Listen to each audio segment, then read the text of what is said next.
दिलजीत दोसांझ की आने वाली फिल्म सरदार जी 3 इन दिनों जबरदस्त विवादों में है।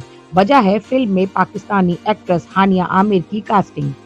भारत पाकिस्तान के मौजूदा तनावपूर्ण हालात के बीच दिलजीत पर लगातार सवाल उठ रहे हैं। इसी कड़ी में सिंगर मीका सिंह ने भी दिलजीत पर सवाल उठाए हैं और उन्हें फेक सिंगर तक कह दिया है।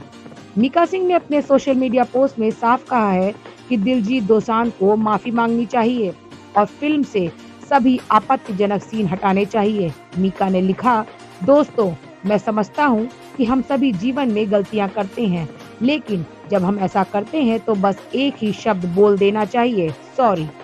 अगर दिलजीत ने कोई गलती की है तो हम सभी माफ करने को तैयार हैं, लेकिन उसे माफी मांगनी चाहिए और फिल्म से सभी आपत्तिजनक दृश्य हटाने चाहिए। बस इतना ही कहना है, कोई नफरत नहीं, सिर्फ सम्मान। देश पहले।